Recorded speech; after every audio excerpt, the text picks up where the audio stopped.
Drinking buddies, I'm really excited to be bringing Mark Viertaler, head distiller at Whiskey Del Bac, on to try some of the great products that Whiskey Del Bac offers, and maybe hopefully introduce you guys to it so that you can go out and look for it in your area.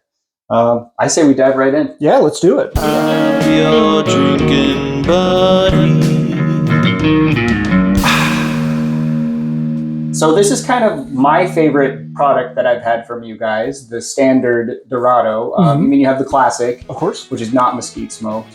But this one has the mesquite smoke on it, and I find it to be very interesting myself. I go through quite a few bottles of these. Oh, excellent. I find it's a great mixer for cocktails too. Really imparts a really unique character to a cocktail. So Excellent. what should we know about this guy that I may not have already thrown in there? Yeah, excellent. So a little bit of information about our Dorado. This actually, we kind of call it our flagship product here at Whiskey Del Bac. So, kind of brief history of our company and where we came from. Stephen Paul, who is one of our co-founders, he co-founded the company with his daughter, Amanda Paul. He, for 30 years here in Tucson, actually, he and his wife owned a furniture business called Arroyo Design. And while they worked with all kinds of hardwoods, really what they were known for was their work with mesquite wood.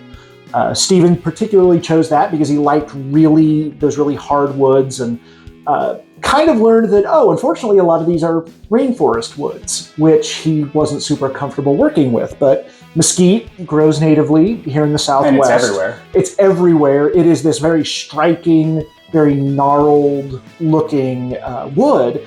And so, for a couple of decades, he was making this furniture, and both he and his wife, Elaine, were big single malt Scotch drinkers. In particularly, they liked the Highlands and the Speyside. They weren't big fans of the big, bold, peaty style Scotches.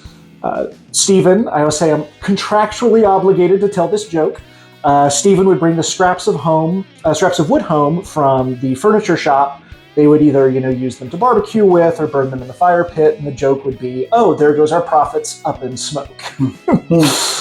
Stephen, I told the joke. Please don't fire me. All kidding. But basically, one of the evenings while they were doing this, his wife Elaine had the idea. They use peat to dry malt in Scotland to create the Islas. Has anyone ever considered using mesquite? And this would have been early 2000s. So at the time, there wasn't really anybody out on the market doing that. And so Stephen kind of got obsessed with this idea. And so the first thing he did is he taught himself how to malt, taught himself how to distill, decided that he wanted to create an unsmoked American single malt that would kind of rival some of the best, non-peaty single malt scotches on the market. And he figured if he could get that done, he could make something that is mesquited, not peated. And so over the years, he taught himself to distill, and then finally in 2011 got to a point that he felt confident that this is a good enough product that maybe we could make a go of it.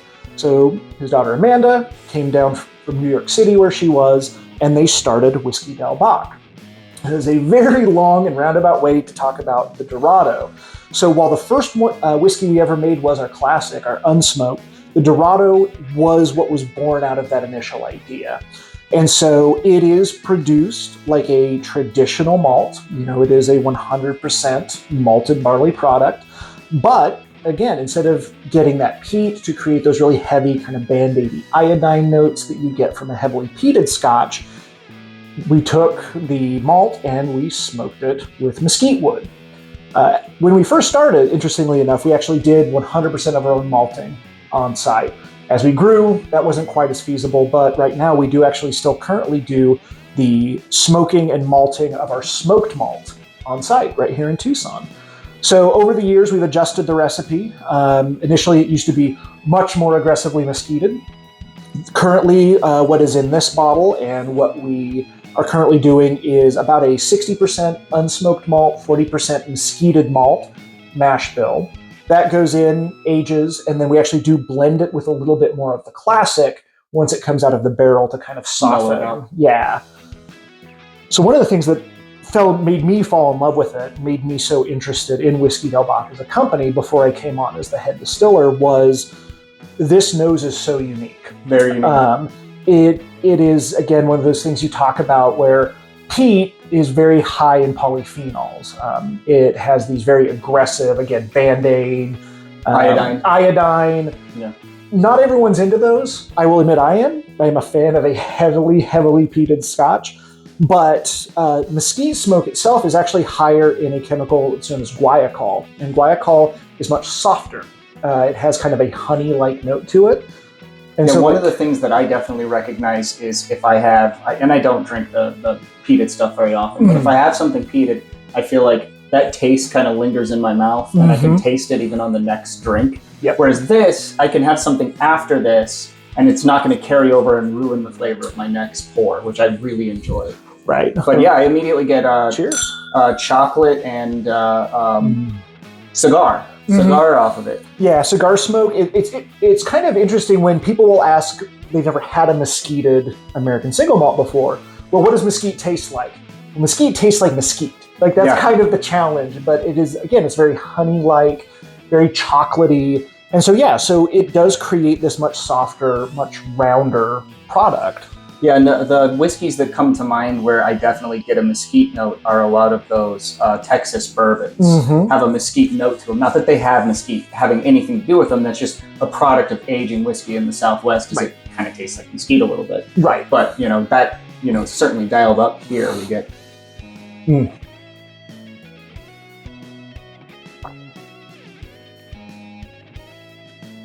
Yeah, no, that's so nice. It's a great product, man. It's one that I swear by. I generally, when I've talked about whiskeys people need to know about, I generally often point to this one, and appreciate that as a flagship product, available in 19 states. It's something that you might be able to look into now, and also I believe some of the websites that sell like Flavier and things like that also have Del Bac. Yes. So you can get it shipped to more states that way. Yes, that is true. But unfortunately, off the top of my head, I wouldn't be able to give you that full list of where we're available. But I do, Grain and Mash, Flavier, things like that. We are available online, and they do have a bit further reach than we do as a, because as a distillery, we can only direct ship within Arizona and to Kentucky right now.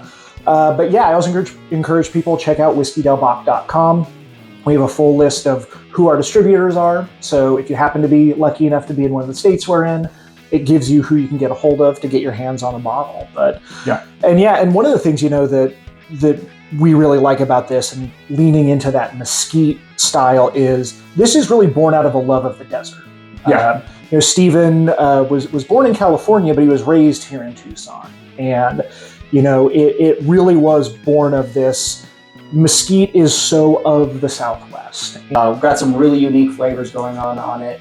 I definitely get like a smoked meat thing off of this that I don't normally, I've heard people say that about Scotch, but I don't know if I've ever really picked it up off of Scotch. And again, it is one of those, it is, again, so of the mesquite that typically a lot of people utilizing it are smoking their meats with mesquite. And so it does have this very barbecue. Maybe it's a memory thing. Yeah, like that kind of association of the two. Yeah, and it also it has like some leather and tobacco notes that I generally would only pick up off of a very old bourbon, which is nice. I mean, obviously we're not drinking bourbon here, but those are bourbon's my wheelhouse. So, right. But normally you only pick those up off of something that's been aged for a very long time when it comes to bourbon. Well, now you use charred barrels. Yes, and that's what I was going to say. So what also kind of lends that to more of a traditional American whiskey style is, we're proud of the fact that 90% of our production process is the traditional Scottish style. For us to be an American single malt whiskey, like I say, we have to be 100% malted barley, which we are. I say there's 4 ingredients in our whiskey. We have the barley, the yeast, the water, and the barrel. Like those are the 4 things that go into it. But one of the ways that we differ is we go almost exclusively into brand new toasted and charred American white oak. And we almost exclusively use quarter casks, which are 15 gallons. Which is awesome because that ages it much faster, and you can get a more complex flavor to your customers quicker if you know what you're doing. Yeah, which I always they say. can become over oaked. Yes, quicker. I always say with smaller barrels, it's not so much that it ages faster, but it extracts faster. You have a lot more surface area of your spirit coming into surface area of that wood. And a lot of craft distilleries, would do small barrels out of necessity. Yeah. Like, I'm going to get I need to get darker this product out. Yeah. But they will make their production decisions based around as if they were going into a 53 gallon, which is kind of a standard full-sized American. And so for us, Stephen and the original head distiller Nathan really figured out how to lean in to utilizing that smaller barrel format and also utilizing these shifts within our day-to-day, our diurnal shifts of temperature. Like I left the house today and it was in the 30s and it's already in the 70s now. Yeah. And so like you can have 30 to 40 degree shifts in a single day, so you get that push and pull. Yeah. Which also means that we pull it a lot faster.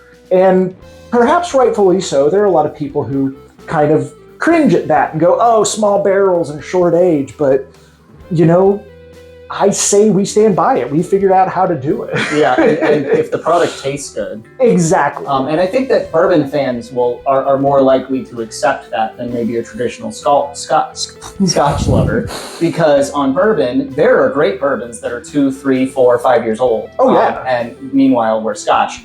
Oh man, I couldn't even imagine a 2-year-old Scotch. Oh. Even your bottom shelf stuff is much more aging. But exactly. That also, once again, has to do with the fact that there's not much temperature change in Scotland. And you're going into used barrels. Yeah, it's used barrels as well. Because you're not getting that same extraction rate. You're not getting those same tannins. You're not going to get that same color. Like one of the things we're proud of, we never chill filter. We never add coloration, and so people will look at that and go, oh, that's a 13-month-old whiskey. That's beautiful. Like, yeah, because we've learned, again, how to utilize what we have available to us in the Southwest. Yeah, one of the examples that I always think about when it comes to how much a barrel can make a difference is a product like mellow corn. Mm-hmm. Like, it's a perfectly fine $13 bottle. It tastes like cornbread. It doesn't taste anything like a bourbon, really. No. The only difference between that and a bourbon is the barrel. Exactly. It's put in used barrels instead of being put into new charred oak barrels. If you put that same mellow corn liquor in a new charred oak barrel, it's going to taste much closer to like Evan Williams' bottle of the month. Oh yeah, 100%. Than it would to the cornbread taste that mellow corn has. So. Yeah, just such a great product. I love it. I definitely think you guys should look for that one. Now we're going to move into some of their newer product territory. Here we have. You want to talk about this one a little bit here? So I will do a quick pitch. Make sure you check out his previous video because he did already do a quick review on this, which we do appreciate. So the Sentinel is something that came about after years of discussion. One of the things that we are incredibly proud of and that we tell all people is, our American single malts are 100% own make. These are milled, mashed, distilled, aged, blended, and bottled right on site, right here in Tucson. And we've been proud of that. Like, that is something that obviously a lot of our passion and pride goes into. It's a very labor-intensive process. It's a lot of work. Single malts, there's a reason they tend to be pricier. They're a little more difficult. They're a little kind of more tweaky in terms of making sure you get your flavor balances right. And let's be honest, your corn is about the cheapest thing in the world. Exactly. So, and malt, not so much. There's a lot of labor in the malt itself. Yeah. So we had people ask, are you guys ever going to do a bourbon? Are you ever going to do a rye? And all cards on the table. Myself and Stephen aren't big bourbon fans. Don't tell anybody. Yeah. That's not to say we're against bourbon, just like we tend to go to ryes as our other whiskeys. And so then we're like, okay, we can't physically make rye on site. We're on a 1,000-gallon / 500-gallon system. So 100% of our production is dedicated to what goes into, our single malts. And so, we started talking about, is there a potential way that we could source a product, be transparent about us sourcing it, but then also create something that is unique? Because the last thing we wanted to do was get an MGP 95 rye, slap our label on it and be like, this is ours. We totally made this 100%. So we started this discussion again over a year ago, and we got, probably almost 100 samples of rye from different distilleries all over the country. And, there's a reason most of the rye that's on the market is MGP 95 rye. They know what they're doing. It's an excellent rye. And so we're like, okay, let's take this. We already like rye. And what can we do to, again, stay true to our values as a company and as a distillery, be transparent about it, and create something unique? And so what we did is we got our hands on a mix of 3-year-old and 2-year-old, 95% rye, 5% malted barley, rye from MGP, blended those together, and then we actually laid those down in freshly harvested, what we call MS, or mesquite smoked barrels. So the barrels that we use for our Dorado, as soon as those were harvested, we put the rye down in it. We did it at the start of this last summer because we knew we wanted, again, we want to get a lot of that push and pull. We want to make sure we're pulling as much flavor out of that barrel as we can. And we let it sit for about 3 months, and we pulled it, and it was good, but it wasn't unique enough. It was, again, kind of like, well, we feel like we're cheating. We're just taking something else. And so we actually decided to ape some of the more traditional bourbon and like Tennessee whiskey processes. And instead of filtering over a sugar maple charcoal bed, we took the mesquite that is created from, or the mesquite charcoal that's created from our malting process, and we filtered this across the mesquite charcoal, proofed it down to 92, and that's what's in here. And it's something, we're incredibly proud of. That, again, we feel like we've held true to who we are as a distillery, but we've also been honest. And, the back of the label says it was distilled and aged in Indiana, but we did our own unique things to make it different. And one of the things that I think that a complaint that people have about like a non-distiller producer is not having that transparency. Right. You guys definitely have the transparency on there. It says right on the bottle where you got it from and how you, the process that you went through to make it unique. So, this one, I did do a quick review of it in my recent bottle haul, and I think it's a fantastic rye. On the nose, I don't really get that mesquite. Mm-hmm. You get just more of those like classic rye notes, the herbal, that dill. Like to me, the dill really, and that really became accentuated after it went over the mesquite charcoal, which was interesting. But then that also lended, again, some of that honey that you get in the Dorado. Mm-hmm. Some of that honey comes through on the nose in the Sentinel. This one's giving me a peach thing that's pretty strong, like pretty heavy peach. But then that mesquite thing comes through on the end. It's subtle. It's not something that would turn off someone who's like more of a traditional rye person. I think it's just something that helps complement the flavor. And that was the goal, is, smoke is divisive, for better or for worse. That, one thing we don't have here, and we do sell out of the distillery, and it's mostly used in cocktails, is what we call our Old Pueblo, which is basically our Dorado new make. Yeah. That is, I tell people that is a love it or hate it. There is no in between. Either someone is like, wow, that is delicious, or someone's like, wow, that is terrible. Why would you do that? And we wanted to create something that was approachable. Like, again, there's so many young ryes out on the market, and we're like, we want something that's balanced. We want that hint of mesquite that, again, ties into our terroir of the desert, but also it's a good rye. And as a rye drinker, I always say the best compliment we can give is paying full price for our own bottle. And that my standard is I will always pay full price for a bottle. I will pay full price for that because it's good. It's really good. Yeah, it is a really solid rye. As I say that obviously with a horse in the game, but it's... Yeah, this is it's a unique rye that delivers a lot of really good flavors, and like I said, that smokiness doesn't take over. It's a nice subtle. Thank you. It's a nice subtle compliment. Well, and we wanted, we had some people ask, well, why didn't we go with some older rye? Because if you've had young rye, that black pepper is very present, it's very aggressive, very punchy. We also wanted this to work well in cocktails. Like that was kind of, again, talking about how expensive it is to make single malts, that's what we want to keep doing. Again, that's our bread and butter, that's our passion. And so being able to create something that also lends itself well to cocktails was a goal to be like, we want people to either be able to sip this neat or be like, I want this in a Manhattan. or this is going to be my go-to for a Sazerac. Yeah, it's a great bottle.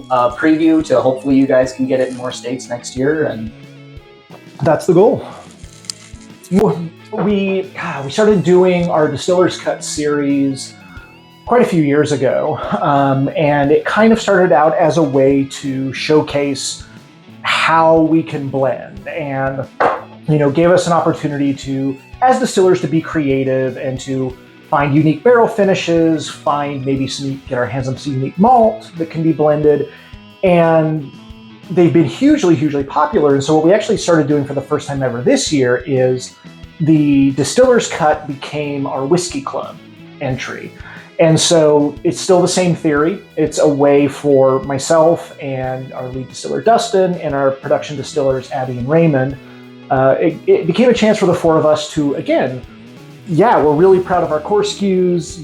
We're aiming for consistency year over year with these.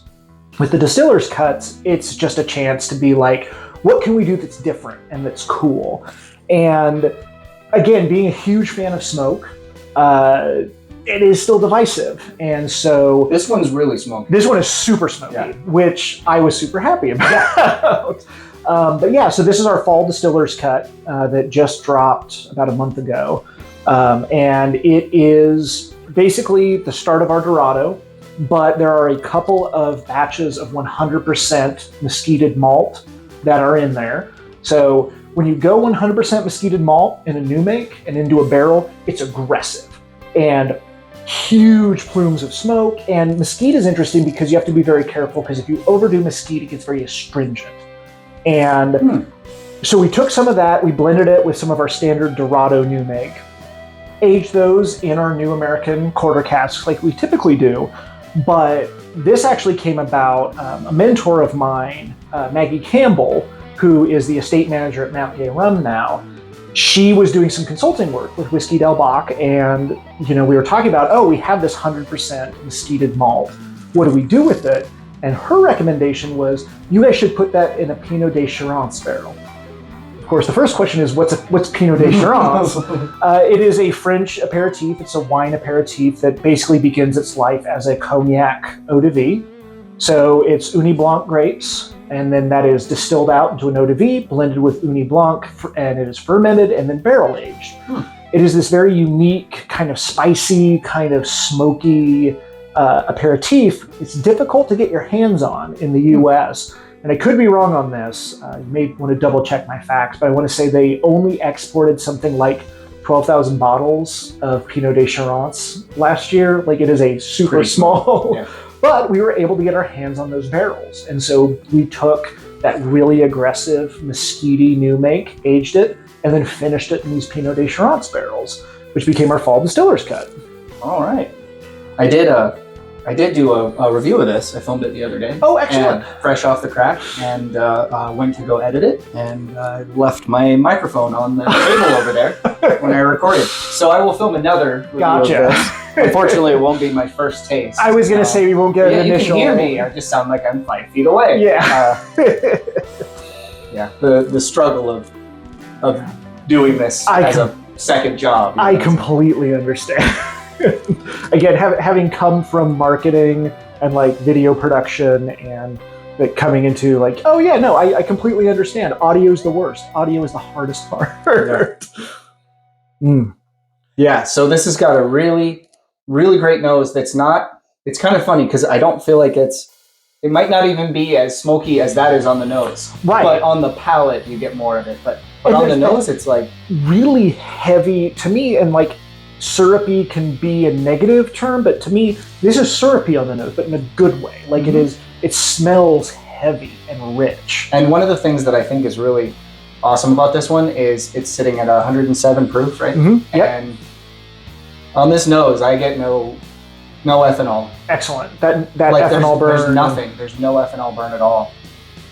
But yeah, it is. And to me, it's, for lack, maybe this is a turnoff to some people, but there's almost like a smoked ham note to it. Again, talking about like that barbecue. And the brown sugar note is really exactly. That heavy brown sugar. Oh man, you are totally right on that one. Even like, they sometimes they take the ham and they put the little cloves in it. Exactly. There's clove on here too. and maybe I'm thinking of that because, we're filming this right after Thanksgiving and we made a Southern glazed ham for Thanksgiving. So that's at the top of my mind right now. But yeah, so 107, so it is cask strength. Obviously we proof the Dorado down, we proof the Sentinel down, but one thing, and I can't even say 100% of the time our distillers' cuts are cask strength, but they usually are. Because, people act like adding water to whiskey is some sort of like blasphemous action. It's not. I'll tell you, as a distiller, we do it too. We have pulled some things that at cask strength, they're not balanced. They're a little too heavy on the ethanol nose, or maybe those tannins have extracted a little too much. And so it's like sucking on a used tea bag. Adding a little bit of the water will open that up, and it will really kind of let those volatile oils flex in the glass.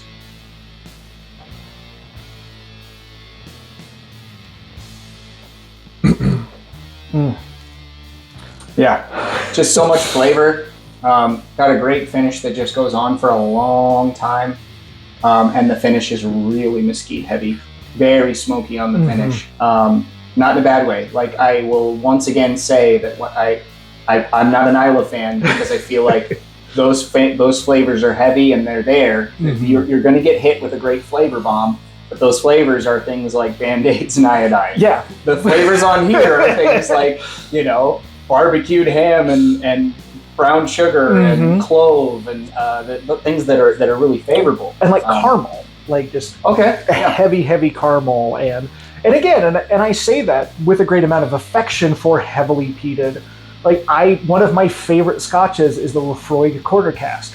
It tastes like a tire fire, but I think it's wonderful. Can take this home with you. Oh yeah, no, I not like that tire fire. That's not take this with you. We have I don't like to bag on other brands, but man, we have a bottle of that in our library at the distillery, and you can do aggressive and it can still be balanced. Yeah, this is a fantastic bottle. So if you can get into the club and join the club, I would recommend it.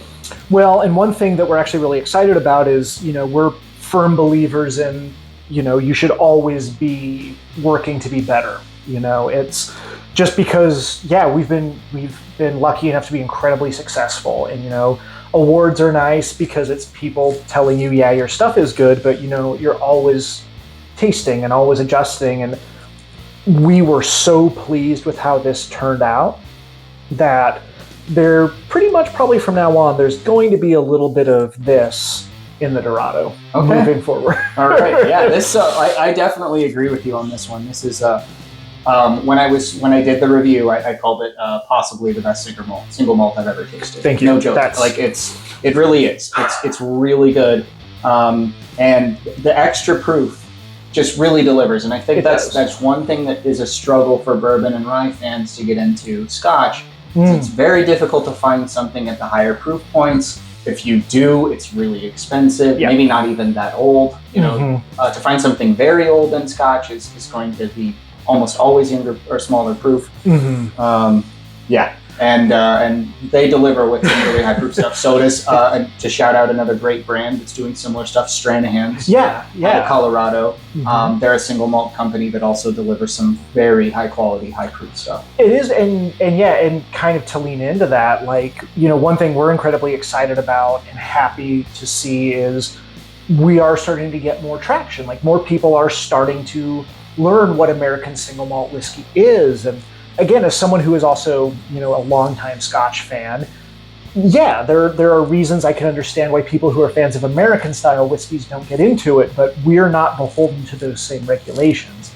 Even with us, fingers crossed, soon getting officially recognized by the TTB, our governmental oversight group, as an actual product. So like bourbon is designated, rye is designated. American single malts still are not. Exactly. So that allows some leeway for things like colors and flavors to be added, something that you're not doing. We are not doing. But somebody else could be. Exactly. But if it gets adopted as the American Single Malt Whiskey Commission wrote, then you won't do that. But that does let us still age in New American White Oak.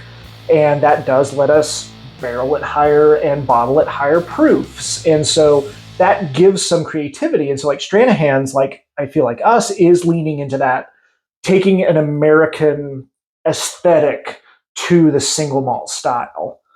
So are you ready? You got your tinfoil hat ready? Oh yeah. Are you ready for a yes. really crazy take? Okay.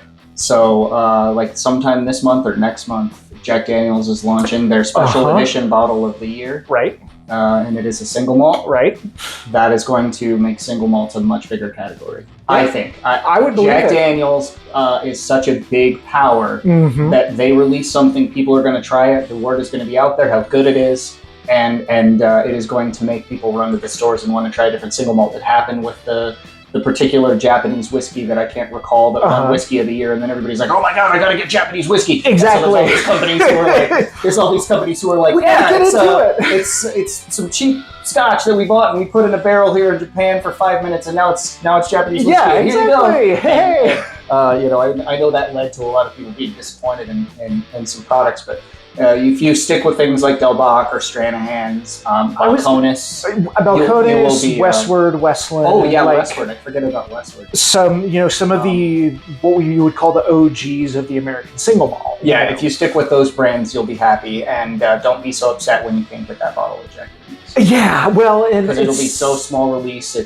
And didn't they initially say that it was only going to be in like duty-free stores, and then the demand was so high even before it dropped? They're like, okay, I guess we're releasing. I didn't know that. I know that this year's the Coy Hill they only released in Tennessee, but I think that had to do. Yeah, it's like 153 proof. Ooh. So yeah, you get it. Spicy. Yeah, but yeah, no, and it's been interesting. There's been some mixed reactions to that of. To some rolling of the eyes of, of course Jack Daniel's is getting into it now because it's popular, just like they got into rye when rye started getting popular.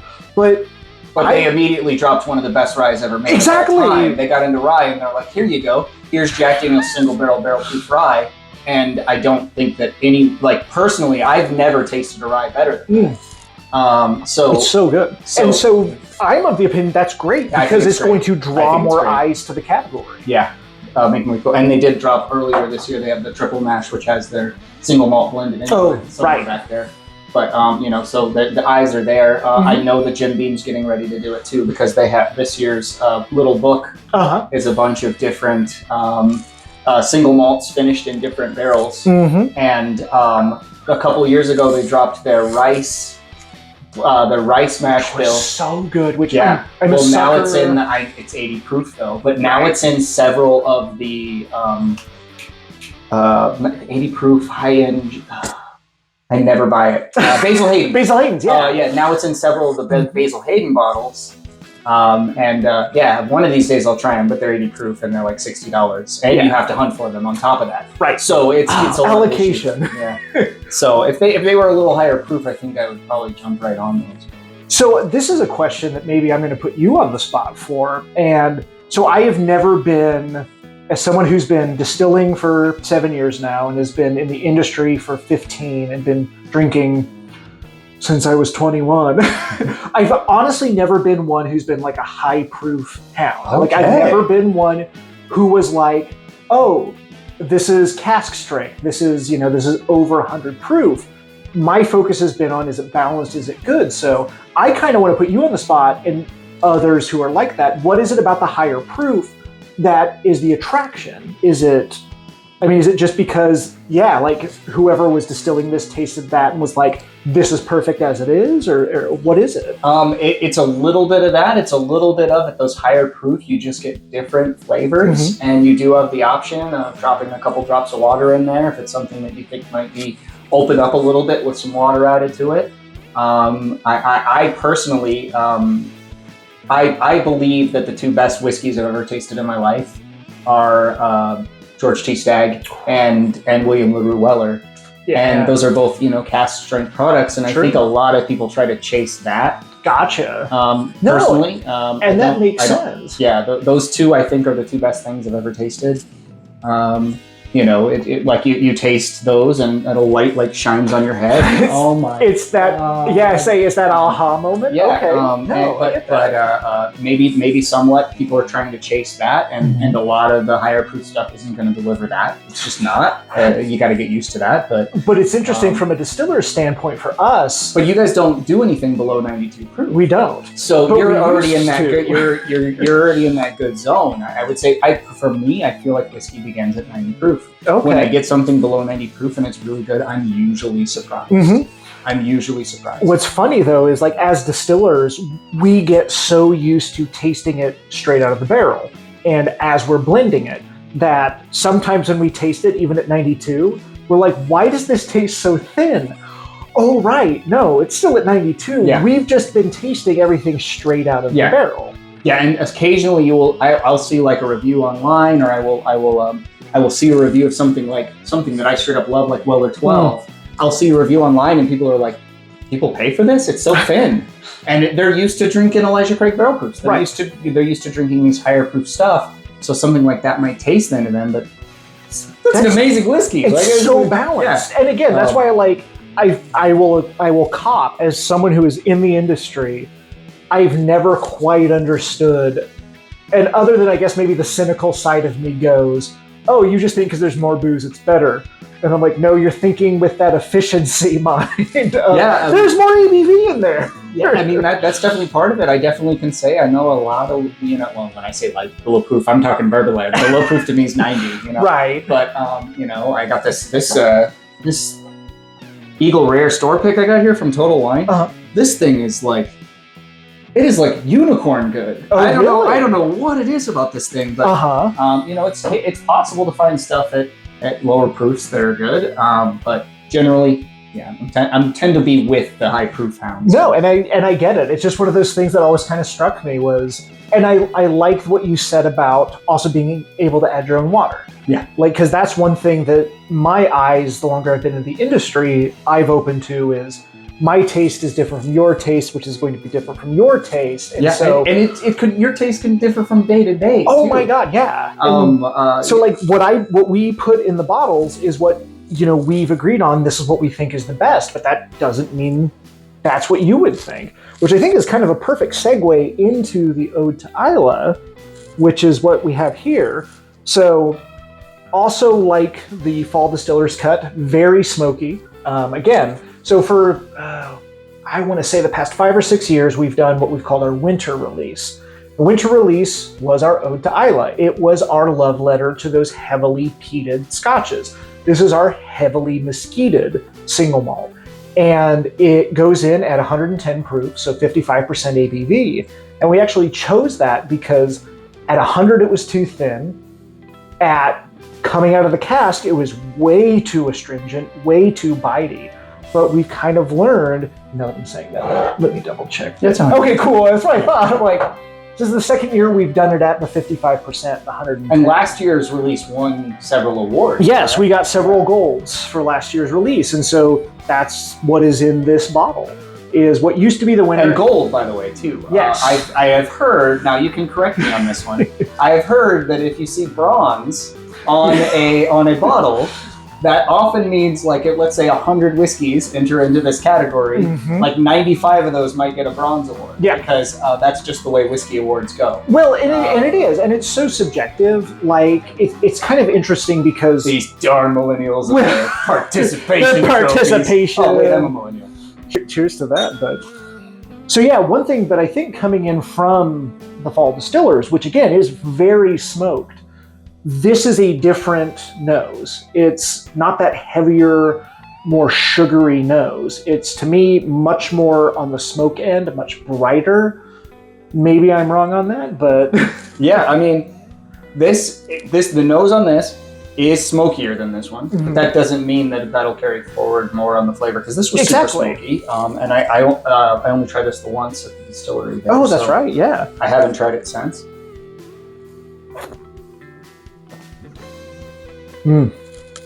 That has got just a tremendous mouthfeel. Thank you. Yeah. So this is an interesting blend of original and finishes. So kind of the same thing to the Fall Distiller's Cut. There is some 100% mesquited malt in there. But this is a blend of bourbon finished, tequila finished, and second use MS mesquite smoked finish. So there are, we say basically 4 different barrel finishes in there, because you have some of our original Dorado in there, some of that second use mesquite finish, and then the bourbon and tequila finish. I prefer this to the Oh, well, excellent. I'm surprised to say that, because when I tried that fall cut the other night, when I poured it, I was like, this is the best single malt I've had all year. But this is better. And I'm going to go ahead and throw in some single malt-ish things in that category, like that little book. Is mostly single malt. Right. It's not a single malt, but the blend is like 80% single malt and I think 20% bourbon. Something really? Like that. Oh wow! I didn't realize it was that high on the single malt. Yeah. So I'm gonna go ahead and call that in that same category. Oh, of course, yeah. I mean, it's my channel. I get to make up the rules. You get to do what you want. But yeah, I'll throw that in there too. And yeah, this is really, really tasty. Just so much flavor. It's got a punch of the smoke, but once again, there's none of those negative flavors that I personally pick up off of the Islas. So, and while you're paying respect to that, you're paying homage to that. Right. I'd say you're doing it better.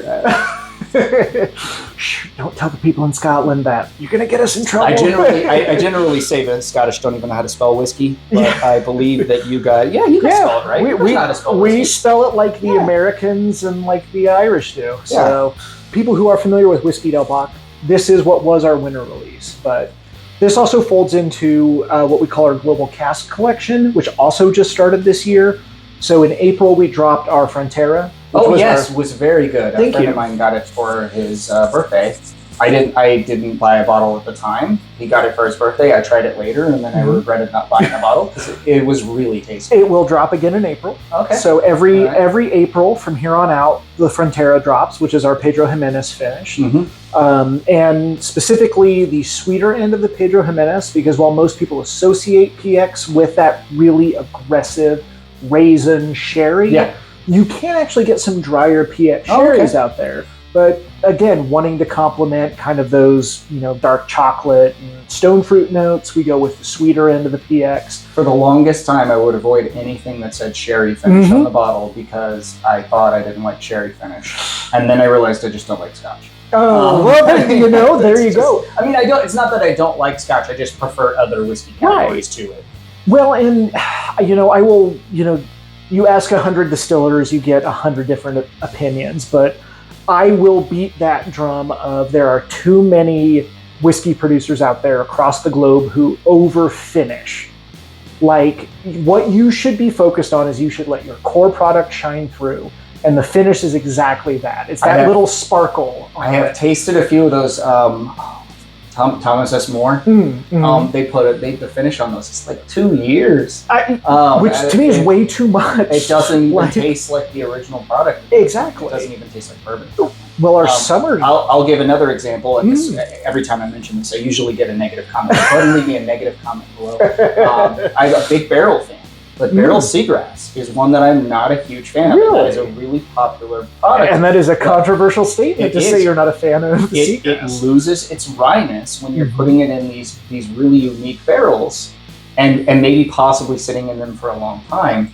And at the point where it's bottled, it doesn't taste like rye anymore for me. And that's the attitude I take. Like our summer release of the Global Cask is what we call our Normandy. And that is our unsmoked single malt finished in Calvados barrels, which admittedly is one of my favorites because I have a soft spot for apple brandy. Yeah. But so many that are out on the market are over finished in that brandy, and brandy especially. I mean, so same thing with the sherry. Like if you're doing a fruit-based finish on your whiskey, it is a fine line. I think one of the best compliments I feel we ever got was a review of the Normandy that was like, I was really nervous of trying this Calvados finish because every Calvados finish I've had just tastes like apple brandy. They were like, this one's really balanced. I'm like, yeah, it's that fine balance. You should still be able to taste it, in my opinion, and go, that's Whiskey Del Bac, that's Stranahan's, you should taste that core product.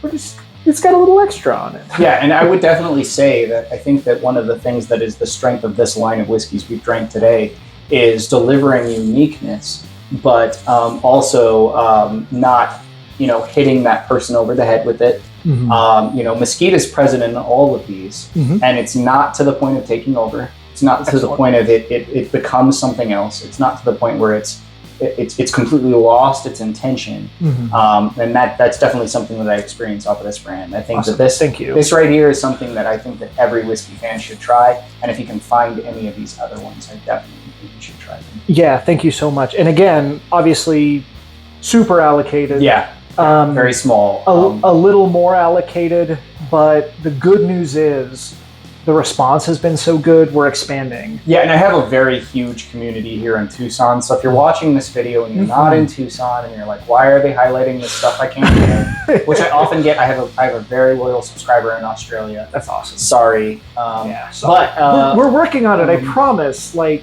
just don't want to sacrifice quality for volume. Exactly. And it's one of those things where I have a lot of fans here in Tucson. I have a lot of fans here in Arizona. You can get this. Yeah, this is all obtainable for my fan base here in Arizona. And you all can come visit the distillery. It's one of the things, again, like that focus on transparency. We're open 7 days a week. We do tours Friday through Sunday. The likelihood of seeing me or the rest of the distilling staff is probably lower because we're usually in super early in the morning and we take off in the afternoon. But we would love for you to come. Again, we're proud to show off what we do. And again, it's, to me, the reason I was attracted to distilling when I became a distiller, and the reason I was attracted to Del Bac is this is a love letter to the craft, to the whiskey, and to where the whiskey is from. Yeah, I definitely agree. I think that, I know my palate's different from everyone, but I personally prefer these whiskeys to almost any Scotch I've tasted. That's just my personal palate. I think that for me has to do with the fact that you're doing it in those charred barrels, so it's going to give it a little bit more of those characteristics that I personally normally pick up off of bourbon. So if you're a bourbon lover, you're a Scotch lover, this is a great whiskey for you. Mark, I really appreciate having you on the channel. It has been my absolute pleasure. This was so great. I really appreciate it. Thanks for liking, subscribing. Throw something negative down below. I like it when I get some negative comments. I'll try to get the snarkiest response possible for you. We'll see you on the next one. Thanks for watching. Thanks, everyone.